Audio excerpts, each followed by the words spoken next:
perhaps not many devices that have achieved so many colors in places where others don't have anything. That's the feeling when you turn on the one from Philips, which is now much more powerful thanks to the new dope screen design, and it's packed to the brim with Android apps, features 4K HDR Dolby Vision, and like the rest of the finest Philips TV lineup, have unique ambilight. In this video, I will go through the design, apps, picture and sound quality, and in the end give you my opinion if you can really believe the awesome title on the box, or if it deserves a better place than top 5. That's good, just make it a little funnier. Funnier? Put a little stank on it. What's up, mother? This is my one. In the special box, you will find everything that you need to get started, from power cable, stand with screws, remote, batteries, to the quick guide. Philips hasn't strayed far from its minimalist reverse D-shaped stand design. Unlike plastic bezels on most TVs, PUS8 series have a real metal bezels, and I like straight edges and gentle corners at the bottom. The frame around the edge of the Philips PUS85 screen is now really redesigned and a lot thinner at the less than 1 cm on 3 sides and just over 1 cm at the bottom. Other than that, it looks much like every other modern 3-side bezel-less direct LED TV.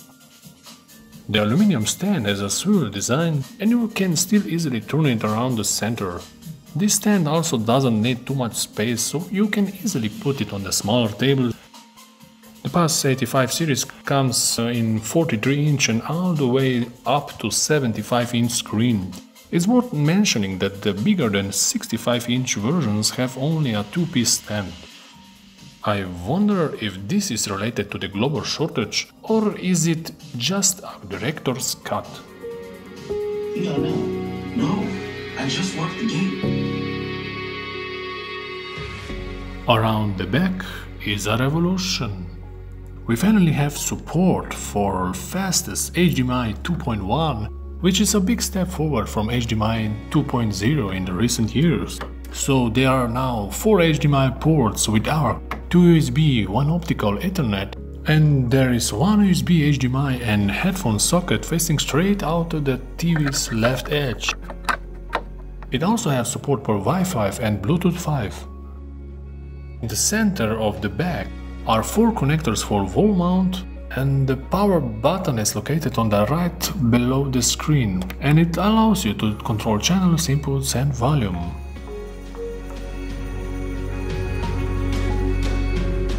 As for the remote control, it's typical smart remote control with voice control, and it's packed with features, so you have shortcuts for video apps. And there is a lot of shortcuts for quick settings and multimedia functions. When I held down the remote's menu button, it responded well. And you can easily use the search option via menu or the voice button. In the terms of ergonomic design, it has well-made buttons, feels sturdy. Maybe the remote would be a little smaller and some buttons slightly bigger.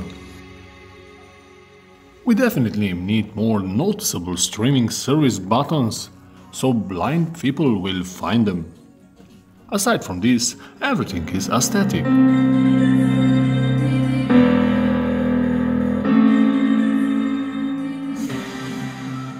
Whenever you get your content to the web or antenna, the PUS85's pictures amaze with its picture upscaler across a lot of viewing situations. The MVA screen panel has excellent natural black levels, shadow details are abundant and convincing. Perhaps our only slight concern is if you like to watch TV often from the side. It may not have the best viewing angles, so the colors look a little dimmer from the side. The PUS85 easily upscaled the HD channels, and there were no disturbing artifacts or motion issues. Although it doesn't have native 120 Hz refresh rate, motion is in general well handled. Its processor can mimic up to 240 Hz motion processing with no discernible blur, and the picture looks smooth and sharp in fast panning scenes. The noise reduction was equally efficient, and the picture is sharp and generally free of noise when upscaling Full HD videos. It has very good color accuracy, that means almost 90% color coverage, and this is a lot better than average TVs with only 75%. In some respects, Philips even rivals Samsung QLED TVs with this level of picture detail. While the QLED still offers more brightness, the Philips' more natural color approach with better color calibration should be hailed. It is just as adept at handling HDR thanks to the wide color gamut. The picture looked good to most our test 4K and HDR content, even though it has average peak brightness around 400 nits. Welcome to Mauritius! What brings you to the tropics? There are many picture profiles. If you want the best colors, you just need to select natural or vivid profile, but if you like true realism, then I would go with accurately calibrated ICF profiles, which are the best for watching movies. Some find it troubling that black or grey test screen uniformity is average at its best, but outside the test environment the picture looks fine and there are no distractible patches around the screen, even in dark scenes. For those who are after the good gaming experience, there is a game picture profile with support for HDMI 2.1, which is ideal for 4K 60 gaming on PC or newer consoles like PlayStation 5. The input lag in 4K HDR game profile is below our 300 milliseconds average threshold for normal gameplay, though some testers report it can go lower than 19 milliseconds, which is okay. Unless if you are a professional hardcore gamer, then I would recommend 4K TVs with less than 10 milliseconds.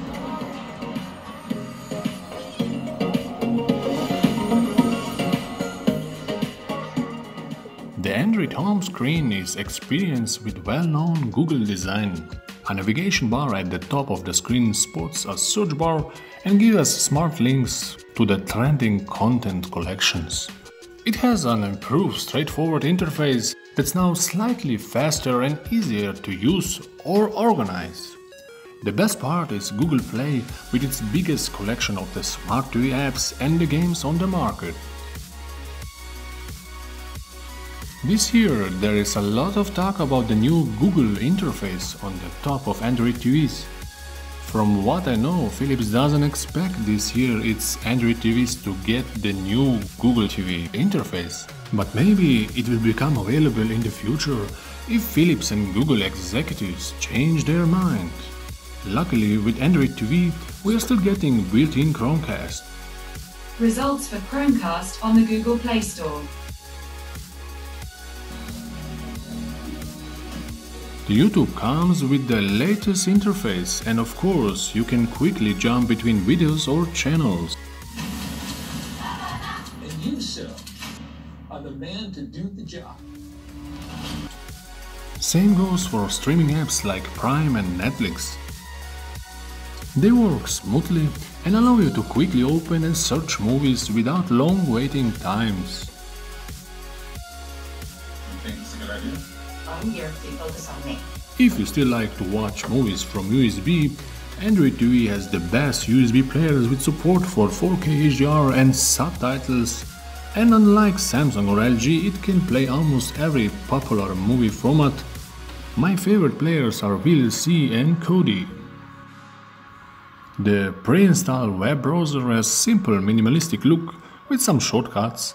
News. In terms of features, it offers voice search, bookmarks, access to your browsing history. Clicking on the top right of the page lets you control some advanced settings. Otherwise, there is nothing particularly special and it will get the job done. If you need something more, you can easily install another browser from Google Play.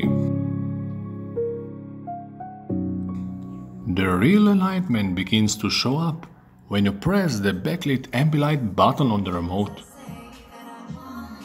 This really helps in creating perception of better contrast in dimly lit room, and you can easily customize color, intensity or turn it off.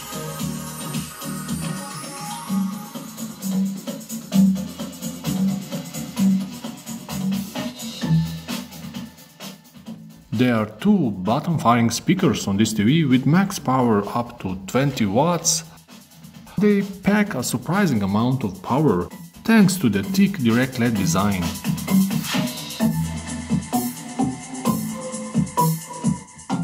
The Dolby Atmos sound clarity was fine whether the volume was set to low or highest levels.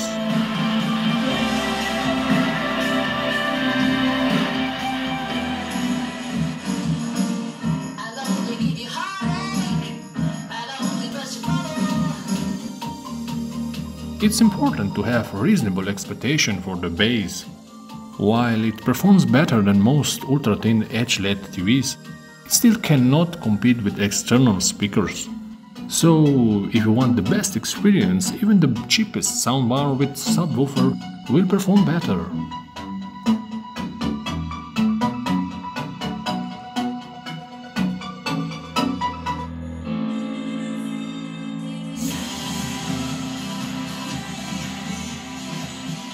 The Philips PUS8506 series many progressive features result in a TV that makes it attractive and convenient to use.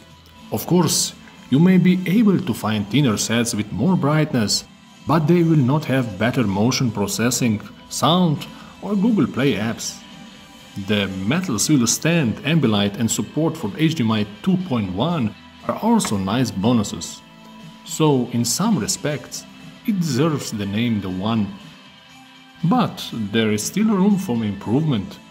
In the future I would like to see a more compact remote design, but other than that, it is a powerful 4K smart TV with reasonable price and surely deserves a spot in your room, especially if you care about the exclusive ambient lights.